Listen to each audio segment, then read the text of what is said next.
देवगिरी बंगल्यावर जिल्हा अध्यक्षांची एक महत्त्वाची बैठक बोलावण्यात आली। अजित पवारांच्या नेतृत्वामध्ये ही बैठक होणार आहे। तर बैठकीसाठी नवाब मलिक, जिशान सिद्दीकी उपस्थित आहे। जळगाव जिल्हाध्यक्ष संजय पवार देवगिरी बंगल्यावर दाखल झालेले आहेत। तर बैठकीमध्ये प्रत्येक जिल्ह्याचा आता आढावा घेतला जाणार आहे।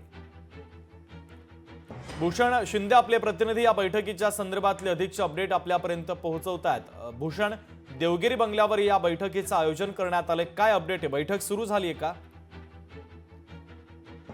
मुख्यमंत्री अजित पवार यांचं निवासस्थान देवगिरी इथे ही बैठक पार पडत आहे।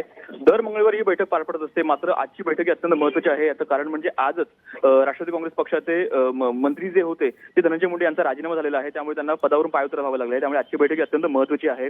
आजच्या या बैठकीमध्ये नवाब मलिक असतील, अदिती तटकरे असतील, त्यासोबतच एकंदर त्यांचे सर्व नेते जे आहेत ते आपल्या इथे उपस्थित पाहायला मिळतात। एकंदर अजित पवार स्वतः सध्या पक्षाचा आढावा घेत आहेत आणि एकंदर संपूर्ण जिल्हानिहाय हा आढावा आहे। आणि एकंदर या संपूर्ण गोष्टीनंतर आजच्या राजीनामा प्रकरणानंतर कुठेतरी पक्षाची बांधणी ही घट्ट करण्यानिमित्तानं ही बैठक होत आहे। आणि एकंदर स्वतः अजित पवार संपूर्ण बैठकीमध्ये आपल्याला मार्गदर्शन करताना पाहायला मिळत आहेत। ठीक आहे भूषण, महत्त्वाचे अपडेट या बैठकीच्या संदर्भातले तू पोहोचवलेले आहेत, तुर्तास धन्यवाद। लोकशाही मराठी ऐका, पहा, जागरूक रहा।